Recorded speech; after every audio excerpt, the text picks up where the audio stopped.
पुढची महत्त्वाची बातमी पाहूया।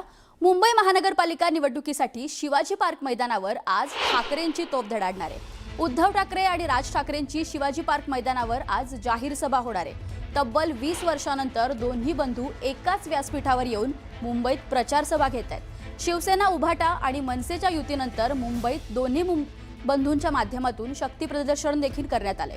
ठाकरे बंधू काय बोलणार या सभेमध्ये याकडे सगळ्यांचं लक्ष लागले।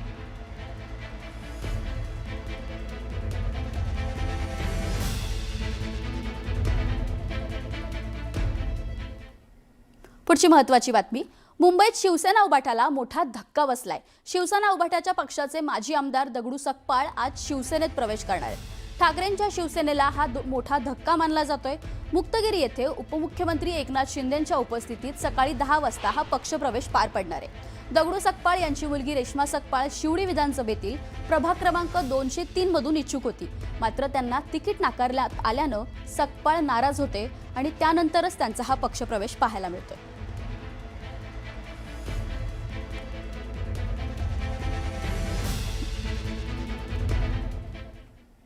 आता महानगरपालिकेच्या सुपरफास्ट बातम्या पाहूयात। शिवसेना उभाटा पक्षाचे माजी आमदार दगडू सकपाळ आज शिवसेनेत प्रवेश करणार। ठाकरेंच्या शिवसेनेला हा मोठा धक्का मानला जातोय। मुक्तागिरी येथे उपमुख्यमंत्री एकनाथ शिंदेंच्या उपस्थितीत सकाळी 10 वाजता होणार पक्षप्रवेश।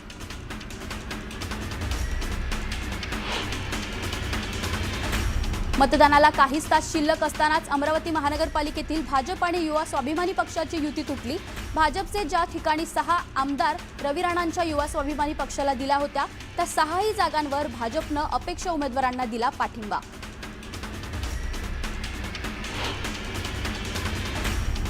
पिंपरी चिंचवडमध्ये 9 वर्षात 40,000 कोटींचं काम कुठे झाली दाखवा असं म्हणत अजित पवारांनी नाव न घेता महेश लांडगेंवर हल्लाबोल चढवला। मोठा भ्रष्टाचार झाल्याचा दावा अजित पवारांनी न्यूज 18 लोकमतला दिलेल्या मुलाखतीत केला।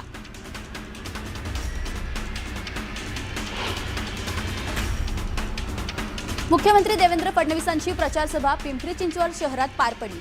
यावेळी देवेंद्र फडणवीसांनी उपमुख्यमंत्री अजित पवार यांच्यावर नाव न घेता निशाणा साधला। आमचे महेशदादा लांडगे जरा वैतागलेत, कारण निवडणुका आल्या की अनेकांचे कंठ फुटतात, अशी टीका त्यांनी अजित पवारांवर केली।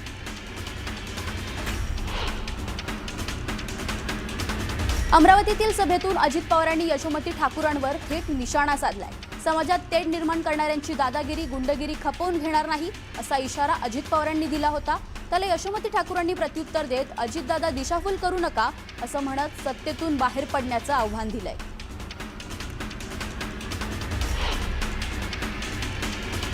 पिंपरी चिंचवड शहरावर अजित पवारांनी स्वतःला मुलाप्रमाणे प्रेम केलं, शहराचा विकास कसा होईल याचा विचार केला आणि शहरात विकसित केली, अशी प्रतिक्रिया खासदार सुनेत्रा पवारांनी दिली आहे। मोठं व्हायचं असेल तर टीका होत असतात, कुटुंबाला या टीकेची सवय आहे, पण आम्हीही माणसं आहोत, आम्हालाही भावना आहेत, असं यावेळी सुनेत्रा पवारांनी टीकाकारांना उत्तर देताना म्हटलंय।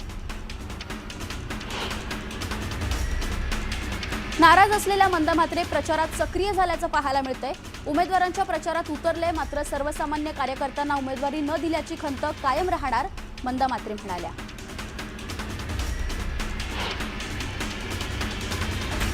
चंद्रपूर महानगरपालिकेसाठी काँग्रेसकडून वचननामा जाहीर करण्यात आलाय।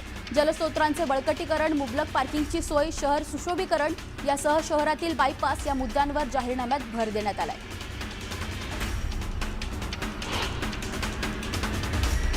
पिंपरी चिंचवड महानगरपालिकेत प्रभाग क्रमांक 16 मधील भाजप IPI युतीची उमेदवारांच्या प्रचारासाठी केंद्रीय मंत्री रामदास आठवलेंनी सभा घेतली। युतीचे उमेदवार धर्मपाल तंतरपाळे, दीपक भोंडवे, संगीता भोंडवे आणि शिल्पा राऊत यांना बहुमतानं विजयी करा असं या आवाहन या सभेतून करण्यात आलंय।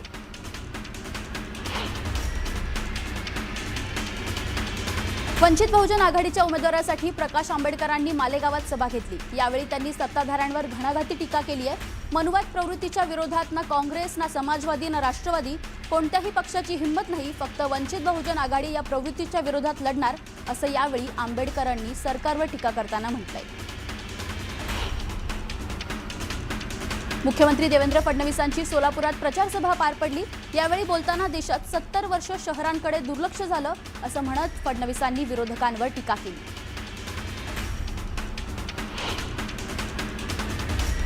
उद्धव ठाकरे आणि राज ठाकरे यांची शिवतीर्थवर संयुक्त सभा पार पडणार। या सभेला वकील गुणरत्न सदावर्तेंनी विरोध केलाय। हायकोर्टाच्या जजमेंटला हवाला देत सदावर्तेंनी पोलिसात तक्रार दाखल केली आहे।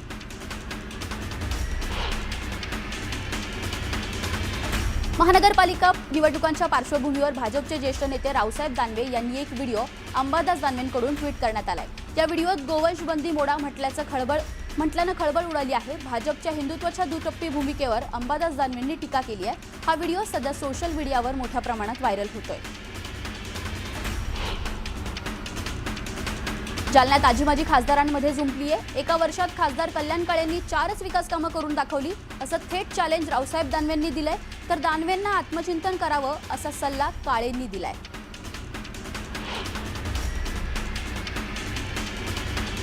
एकनाथ शिंदेंवर टीका करून त्यांना डिस्टर्ब करणारं कोणाला जमलं नाही। काही लोकांना वयानुसार प्रॉब्लेम होत असतो असं म्हणत श्रीकांत शिंदेंनी गणेश नाईकांच्या टीकेला उत्तर दिलंय।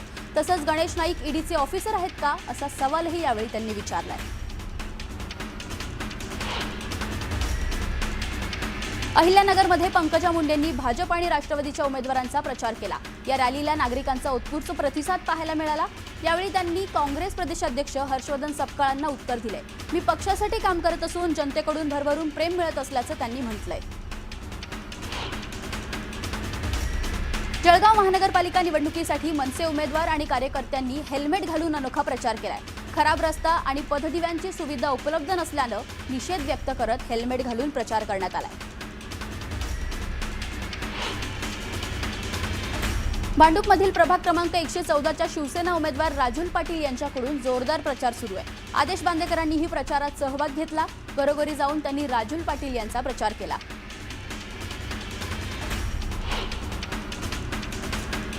सांगली महानगरपालिका निवडणुकीत काँग्रेस राष्ट्रवादी आघाडीच्या उमेदवारांची काळ्या फिती लावून प्रचार केलाय। प्रचारादरम्यान भाजप दबावतंत्र करत असल्याचा आरोप यावेळी करण्यात आला। सांगलीतील प्रभाग क्रमांक 13 मध्ये काँग्रेस राष्ट्रवादी आघाडी विरुद्ध भाजप अशी लढत होतीये।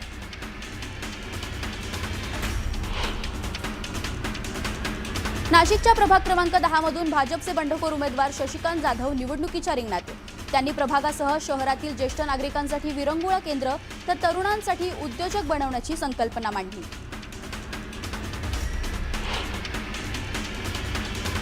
ठाणे महानगरपालिकेच्या प्रभाग क्रमांक 29 मध्ये महायुतीच्या उमेदवारांच्या प्रचारासाठी भाजप आमदार निरंजन डावखरे आणि माजी आमदार सुभाष भोईर यांनी उपस्थिती लावली।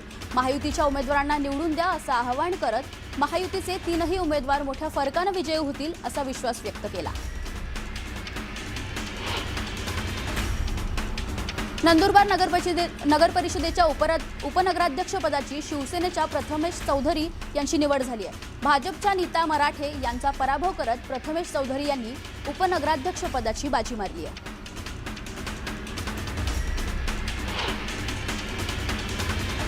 मुख्यमंत्री देवेंद्र फडणवीसांनी आमदार विजयकुमार देशमुखांची घरी भेट घेतली आहे।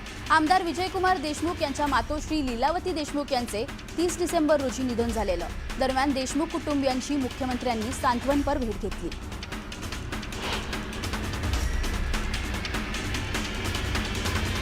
मुख्यमंत्री देवेंद्र फडणवीस यांच्या पाठोपाठ केंद्रीय मंत्री नितीन गडकरींच्या प्रकट मुलाखतीचे आयोजन करण्यात आले। आता नितीन गडकरी चना पोहा विथ नितीनजी या माध्यमातून संवाद साधणार आहेत। प्रसिद्ध अभिनेत्री गिरिजा ओक नितीन गडकरींची प्रकट मुलाखत घेणार आहे।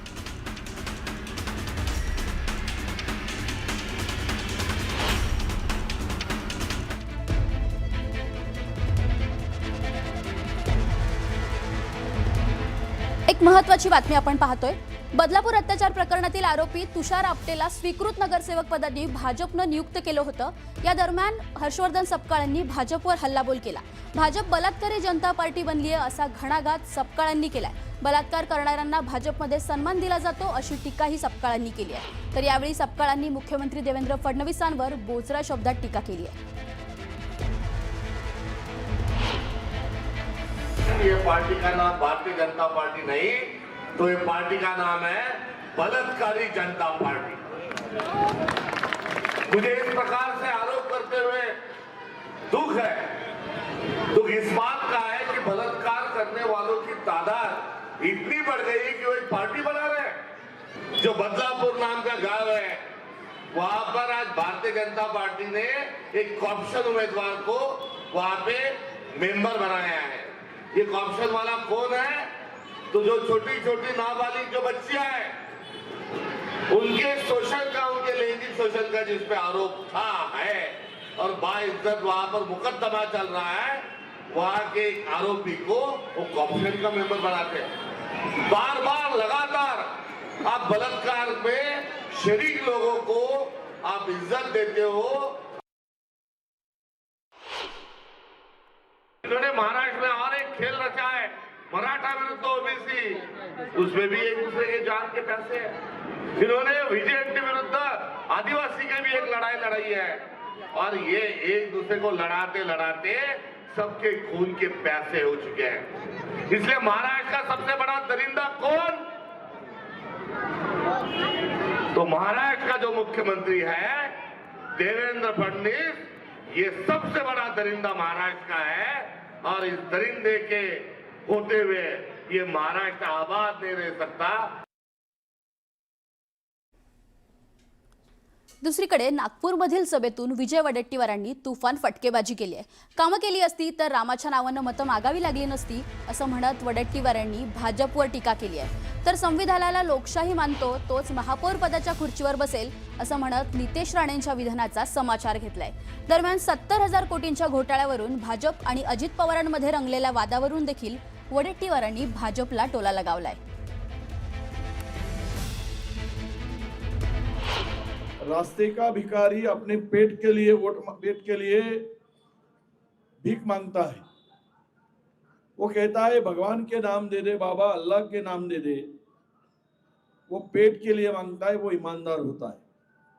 और ये लोग भिखारी भगवान के नाम वोट मांगते हैं, वो पेट के लिए भीख मांगता है और ये पेट के लिए भीख मांगते हैं, भगवान के नाम से भीख मांगते हैं। तो ये इससे तो ये भिखारी अच्छे हैं कि जो भारतीय जनता पक्ष के लोग हैं ये भगवान के भरोसे जिंदा है और राम के भरोसे जिंदा है, काम के भरोसे जिंदा नहीं है। यही इसका अर्थ निकलता है। अगर काम की बात होती तो ये राम के भगवान का नाम लेकर भीख नहीं मांगते। भारतीय जनता पक्ष का नेता, एक टिल्लू नेता आया था, इतू सा हाइट वाला, बड़ा जोर जोर से कर रहा था। ये मेयर के खुर्ची पर वहां मुंबई के थाने में भाषण कर रहा था। बोले जय श्री राम कहेगा वही बैठेगा। अरे भाई, जो जनता चुन के देगी वो बैठेगा। जो जनता अगर शिवाजी महाराज को मानने वाले हो, बाबा ताजुद्दीन को मानने वाले हो, बाबा साहब आम्बेडकर को मानने वाले हो, और वो सब भी इसके हकदार है। इससे ज्यादा हकदार कौन है? इस देश के संविधान को मानते हैं, इस देश के डेमोक्रेसी को मानते हैं, वही खुर्ची पर बैठेगा। ये टिल्लू कहेगा वो खुर्ची पर नहीं बैठेगा। तब 70,000 करोड़ का घोटाला हुआ करके अजित पवार के ऊपर आरोप लगाया गया था। तब क्या 70,000 करोड़ का घोटाला भूल गए और मोदी जी ने हमारे अजित दादा के कंधे पर हाथ रख दिया, प्यार से मोहब्बत से पूछा, बेटा अजीत कितना खाया? सरदार 70,000 करोड़ खाया। अच्छा, अरे कम खाया तो हमारे साथ आ जा, जितना चाहे उतना खा जा, पर थोड़ा सा हमें भी दे जा, आधा हमें भी खिला दे जा। इसीलिए कंधे पर हाथ रखा था। जितने भी चोर थे, जितने भी लुटने वाले थे, जिनके ऊपर भ्रष्टाचार का आरोप था, सब कुछ भाजपा में चले गए। ब्रेकनंतर आपलं पुन्हा एकदा स्वागत. एक महत्त्वाची आणि सविस्तर बातमी पाहूया. मुख्यमंत्री देवेंद्र फडणवीसांची धारावीत प्रचार सभा झाली. धारावीतील पात्र लोकांना हक्काचं घर मिळणार आहे. पात्र आणि अपात्र धारावीकरांचंही पुनर्वसन करणार असं आश्वासन यावेळी देवेंद्र फडणवीसांनी दिलंय. तर धारावी कोणत्या खासगी व्यक्तीला दिली नाही, डीआरपी एसआरए विकास करणार असल्याचं फडणवीसांना विरोधकांना उत्तर देताना म्हटलंय. इतक्या वर्षांच्या विरोधकांना विचारा तुम्ही काय केलं, असा सवालही यावेळी मुख्यमंत्र्यांनी केलाय.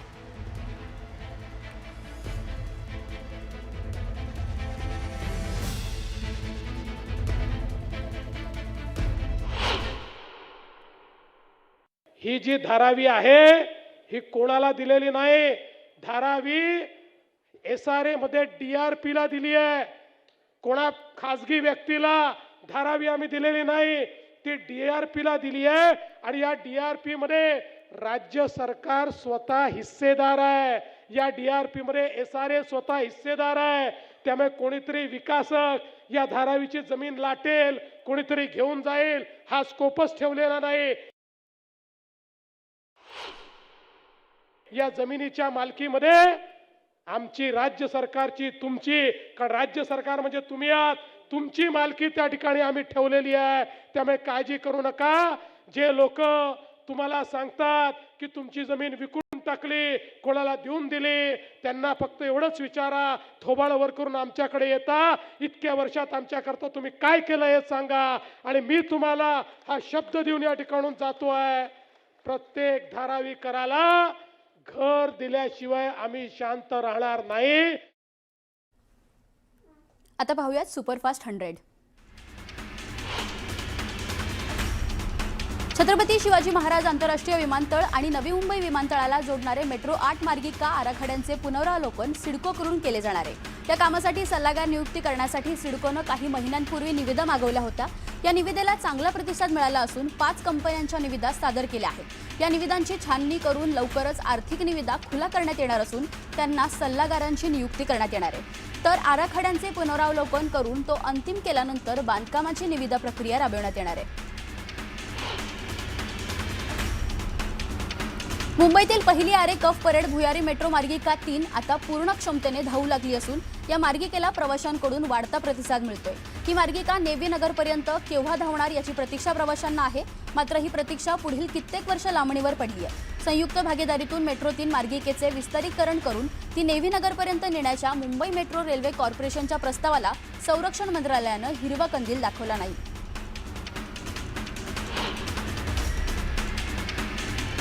राज्यातील रस्त्यांची दुरावस्था वाढल्यानं अपघातांचं प्रमाणही वाढलंय.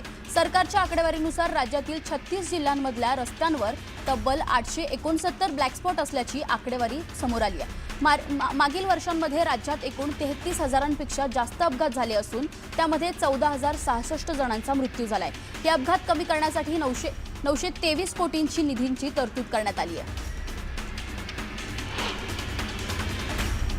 मध्य रेल्वेच्या मुंबई विभागात आज विविध अभियांत्रिकी आणि देखभालीकरणाचं काम करण्यात येणार आहे. त्यामुळे मेगाब्लॉक घेण्यात येतोय. मेगाब्लॉक काळात मुंबईमधील मध्य रेल्वेच्या करी रोड, चिंचपोकळी या स्थानकावर लोकल थांबा रद्द करण्यात येणार आहे. परिणामी प्रवाशांची मोठी गैरसोय होतीये. मध्य रेल्वेवर ब्लॉक असल्यानं मस्जिद, सँडस रोड, चिंचपोकळी, करी रोड आणि विद्याविहार या स्थानकांतील लोकल थांबा आता रद्द करण्यात येणार आहे. कल्याणमधल्या नांदिवली परिसरात मतदान जनजागृती तसेच स्वच्छता अभियानात राबवण्यात आले. माझं मत माझा हक्क आणि 100% मतदान अशा घोषणा देत नागरिकांनी यावेळी अभियानात सहभाग घेतला.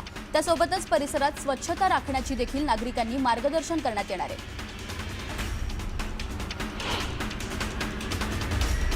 तापमानात मोठा घट झाल्यानं मुंबई शहर आणि उपनगरांमध्ये थंडीचा जोर वाढलाय.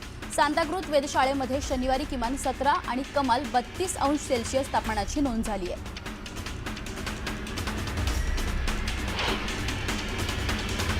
पालघरमध्ये पुन्हा एकदा भूकंपाचे हादरे बसलेत. काल रात्री 9:30 वाजताच्या सुमारास पालघरच्या काही भागात भूकंपाचा हादरा बसलाय.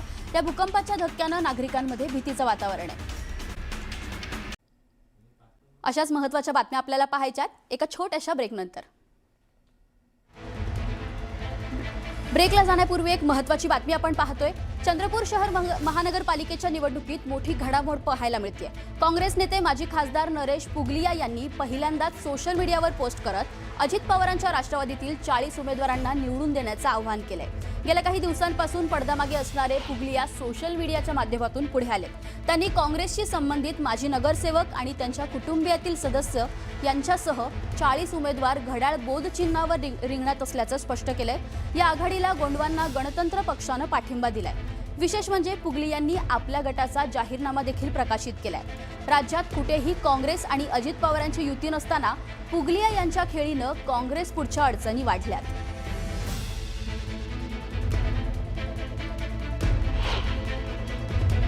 राष्ट्रवादी काँग्रेस पार्टी, अजित पवार गट व विदर्भ किसान मजदूर काँग्रेस चंद्रपूर जिल्हा यांच्या दोन्ही पक्षांनी मिळून 40 उमेदवार घडी या सिम्बॉलवर ठेवण्यात आलेले आहे. आणि या 40 उमेदवारामध्ये 14 उमेदवार माजी नगरसेवक किंवा त्यांच्या कुटुंबातील व्यक्ती नगरसेवक असलेले लोक आहेत. चांगल्या कार्यकर्त्यांना या दोन्ही पक्षांनी मिळून महानगरपालिकेची जबाबदारी त्यांच्यावर सोपविण्यात आलेली आहे. चंद्रपूर शहरातील जनतेला माझी नम्र विनंती आहे की राष्ट्रवादी काँग्रेस आणि विदर्भ किसान मजूर संघ काँग्रेस यांचे जे संयुक्त उमेदवार आहेत त्यांना आपण बहुमताने निवडून द्यावे.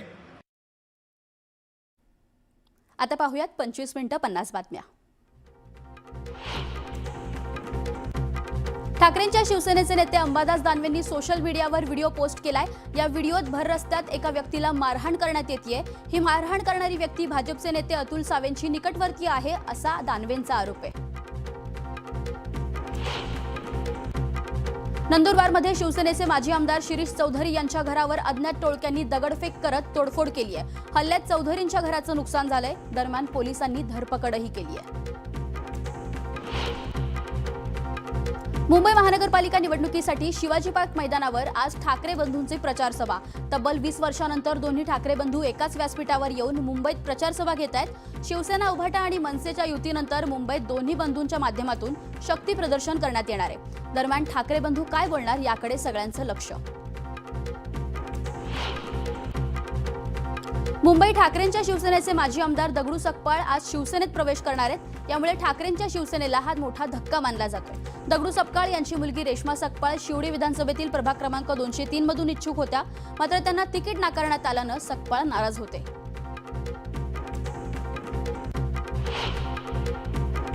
भाजप बलात्कारी जनता पार्टी बनल्याची टीका हर्षवर्धन सपकाळांनी केली आहे. बलात्कार करणाऱ्यांना भाजपमध्ये सन्मान दिला जात असल्याचा आरोप त्यांनी केला.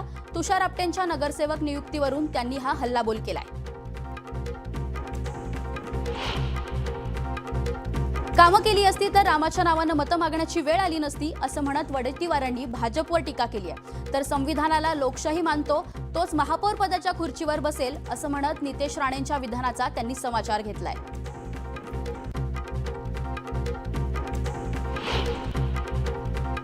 मतदानाला काहीच दिवस शिल्लक असताना अमरावती महानगरपालिकेत भाजप आणि युवा स्वाभिमानीची युती तुटली आहे. भाजपने ज्या 6 जागा आमदार रवी राणांच्या युवा स्वाभिमानी पक्षाला दिल्या होत्या त्या 6ही जागांवर आता भाजपनं अपेक्ष उमेदवाराला पाठिंबा दिलाय. पिंपरी चिंचवडमध्ये 9 वर्षात 40,000 कोटींची कामं कुठं झालीत दाखवा असं म्हणत अजित पवारांनी नाव न घेता महेश लांडेंवर हल्लाबोल केलाय. मोठा भ्रष्टाचार झाल्याचा दावा अजित पवारांनी न्यूज 18 लोकमतला दिलेल्या मुलाखतीत केलाय. मुख्यमंत्री देवेंद्र फडणवीसांची प्रचार सभा पिंपरी चिंचवड शहरात पार पडली. यावेळी देवेंद्र फडणवीसांनी उपमुख्यमंत्री अजित पवार यांच्यावर नाव न घेता निशाणा साधलाय. आमचे महेशदादा लांडगे जरा वैतागले होते कारण निवडणुका आल्या की त्यांचा अनेकांचा कंठ फुटतो असं म्हणत त्यांनी अजित पवारांवर टीका केली आहे. अमरावतीतील सभेतून अजित पवारांनी यशोमती ठाकूरांवर थेट निशाणा साधलाय.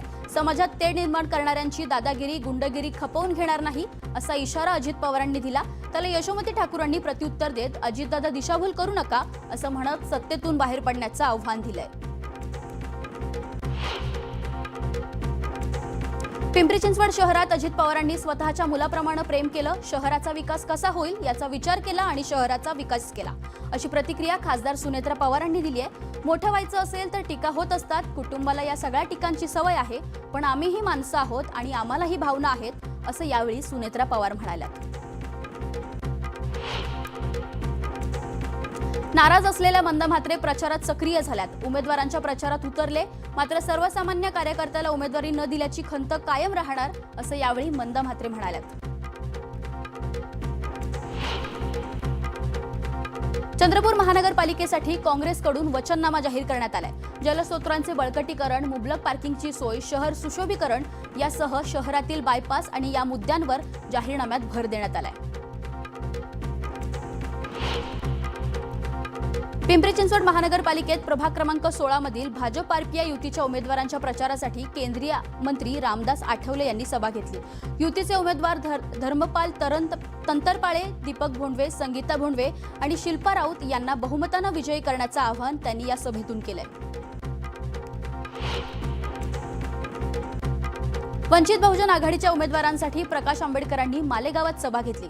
यावेळी त्यांनी सत्ताधाऱ्यांवर घणाघाती टीका केली आहे. मनुवाद प्रवृत्तीच्या विरोधात ना काँग्रेस ना समाजवादी ना राष्ट्रवादी कोणत्याही पक्षाची हिंमत नाही, फक्त वंचित बहुजन आघाडी या प्रवृत्तीच्या विरोधात लढणार असं म्हणत आंबेडकरांनी सरकारवर टीका केली आहे. मुख्यमंत्री देवेंद्र फडणवीसांची सोलापुरात प्रचार सभा पार पडली. यावेळी बोलताना देशात 70 वर्ष शहरांकडे दुर्लक्ष झालं असं म्हणत फडणवीसांनी विरोधकांवर टीका केली. उद्धव ठाकरे आणि राज ठाकरे यांच्या शिवतीर्थवर संयुक्त सभा पार पडणार आहे. या सभेला वकील गुणरत्न सदावर्ते यांनी विरोध केलाय. हायकोर्टाच्या जजमेंटचा हवाला देत सदावर्तेंनी पोलिसात तक्रार दाखल केली आहे. महानगरपालिका निवडणुकांच्या पार्श्वभूमीवर भाजपचे ज्येष्ठ नेते रावसाहेब दानवे यांना एक अंबादास दानवेंचा व्हिडिओ ट्विट केलाय. या व्हिडिओत गोवंशबंदी मोडा म्हटल्याने खळबळ उडाली आहे. भाजपच्या हिंदुत्वाच्या दुटप्पी भूमिकेवर अंबादास दानवेंनी टीका केली आहे. हा व्हिडिओ सध्या सोशल मीडियावर चांगलाच व्हायरल होतोय.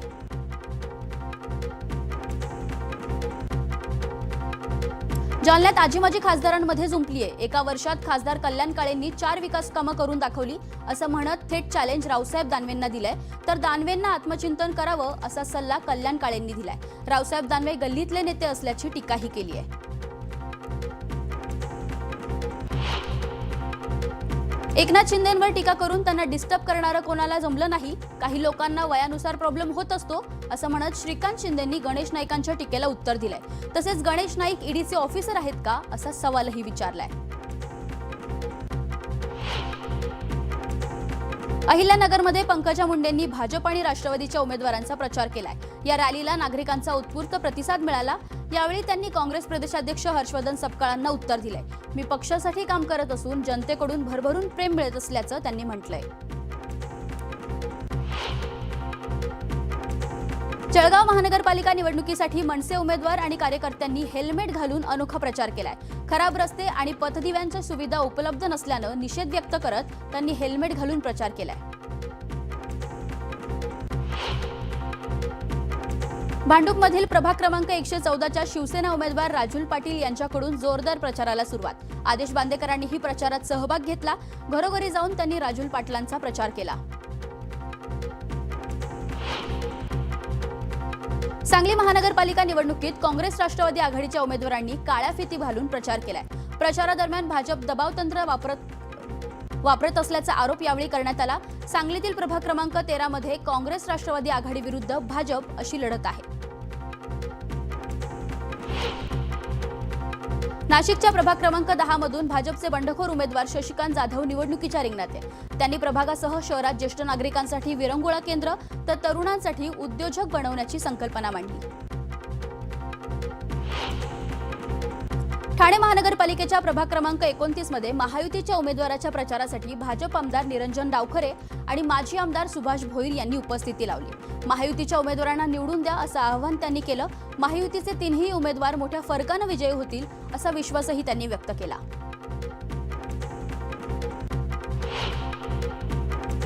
नंदुरबार नगर परिषदेच्या उपनगराध्यक्षपदासाठी शिवसेनेच्या प्रथमेश चौधरींची निवड झाली आहे. भाजपच्या नीता मराठे यांचा पराभव करत प्रथमेश चौधरी यांनी उपनगराध्यक्षपदाची बाजी मारली आहे. मुख्यमंत्री देवेंद्र फडणवीसांनी आमदार विजयकुमार देशमुख यांच्या घरी भेट दिली. आमदार विजयकुमार देशमुख यांच्या मातोश्री लीलावती देशमुख यांचं 30 डिसेंबर रोजी निधन झालेलं. दरम्यान देशमुख कुटुंबियांची भेट घेत त्यांना सांत्वनपर भेट दिली आहे.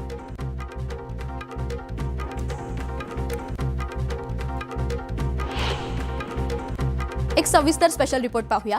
अंबरनाथ महानगरपालिका निवडणूक ही शिवसेना आणि भाजपच्या राजकारणाची काटशहाची रणभूमी ठरली आहे. इथली निवडणूक चुरशीची झाली आहे. एकमेकांना धोबीपछाड देण्यासाठी नेत्यांनी ताकद पणाला लावले. त्यानंतरही अनेकांना काटशह देण्याच्या राजकारण थांबत नाहीये. काँग्रेससोबत हातमिळवणी आणि नंतर काँग्रेसांच्या नगरसेवकांच्या भाजपवासी करून घेत शिंदेंच्या शिवसेनेला धक्का देण्याचं म्हणलं जातंय. श्रीकांत शिंदेंनीही धोबीपछाड दिलाय. श्रीकांत शिंदेंचा रवींद्र चव्हाणांना चेकमेट. अंबरनाथमध्ये श्रीकांत शिंदेंची मोठी खेळी. भाजपच्या स्वप्नाला शिवसेनेचा सुरुंग.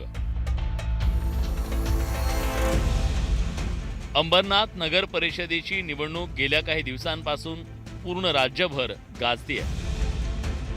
गेल्या 72 तासात वेगवान राजकीय घडामोडी घडल्या.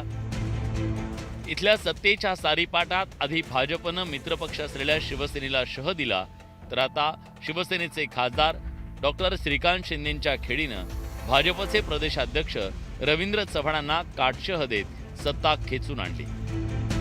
अंबरनाथमध्ये खासदार श्रीकांत शिंदेंनी राष्ट्रवादीच्या नगरसेवकांना गळाला लावत भाजपला धक्का दिला. या खेळीनंतर कोणताही दगाफटका होऊ नये यासाठी सर्व नगरसेवकांना अज्ञात स्थळी रवाना करण्यात आलं. तर शिवसेनेच्या ठाण्यातील नेत्यांनीही पेढे वाटत जल्लोष साजरा केला. असं सगळ्या गोष्टी ठरलेल्या होत्या. नैसर्गिक युती आपली कायम होती. पण अनेक लोक म्हणतात की शिंदे साहेब काहीतरी चमत्कार करतात, वेळ गोष्टी करतात, आम्हाला अनेक पत्रकार विचारतात. तर आम्ही असं म्हणतो, दाढी को गुस्सा आया, दाढी ने हात घुमाया, सुबह का बोला शाम को वापस आया.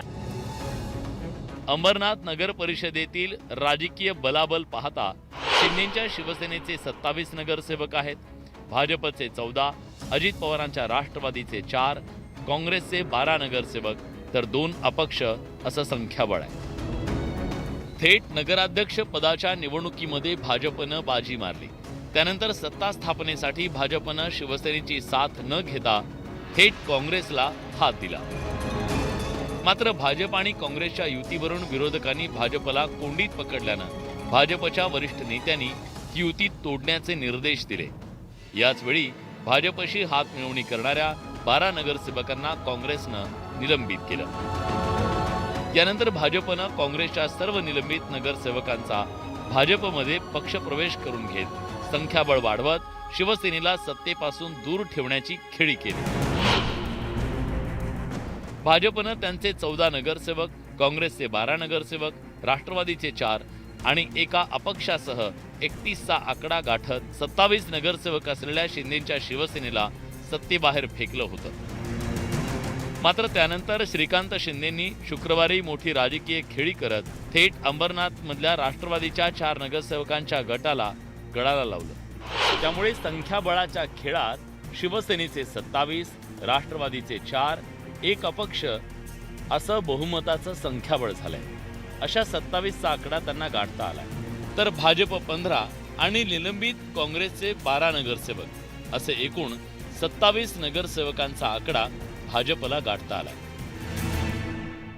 नॅचरल अलायन्स शिवसेना आणि भारतीय जनता पार्टी आहे. अशा परिस्थितीमध्ये काँग्रेसबरोबर युती करणं काही लोकल लेवलच्या लोकांनी हे मला वाटतं त्यांच्या वरिष्ठांना देखील पटलेलं नाही आहे. चुकीची फिडिंग जी आहे ती वरिष्ठांना त्या ठिकाणी झाली असेल आणि ते जे आहे राष्ट्रवादी काँग्रेसला देखील पटलेलं नाही आहे. तर त्याच्यामुळे जे आहे राष्ट्रवादी काँग्रेसचे 4ही नगरसेवक जे शिवसेनेबरोबर आलेले आहेत आणि मेजॉरिटी जी आहे शिवसेना आणि राष्ट्रवादी काँग्रेसची त्या ठिकाणी झालेली आहे. म्हणजे महायुतीमध्ये जे आहे ज्या काही गोष्टी होणार त्या आहेत. शिवसेनेनं केलेल्या या खेळीमुळे भाजप आणि विशेषतः काँग्रेसच्या निलंबित 12 नगरसेवकांना धक्का बसला. भाजपसोबत गेलेल्या काँग्रेसच्या 12 नगरसेवकांचं राजकीय भवितव्य काय असा प्रश्न उपस्थित केला जातोय. अंबरनाथची ही निवडणूक श्रीकांत शिंदे आणि भाजपचे प्रदेशाध्यक्ष रवींद्र चव्हाण यांनी प्रतिष्ठेची केली. त्यातून एकमेकांना काटशह दिला जातोय. अंबरनाथ नगर परिषदेची पहिली सर्वसाधारण सभा सोमवारी होणार आहे. या सभेपूर्वी भाजप कोणती राजकीय खेळी करतं याकडे सगळ्यांचं लक्ष लागलंय. नरेश बोबाटेसह ब्युरो रिपोर्ट, न्यूज 18 लोकमत. पुढची महत्त्वाची बातमी पाहूया. नवी मुंबईतील ऐरोली नोड हा शिवसेनेचा बालेकिल्ला मानला जातो. या बालेकिल्ल्यात काबीज करण्यासाठी भाजपनं चांगलीच कंबर कसली आहे. त्यासाठी भाजपचे उमेदवार डोर टू डोर प्रचारही करतात. यात त्यांना कितपत यश मिळेल हे भाजपच्या उमेदवारांकडून जाणून घेतलंय.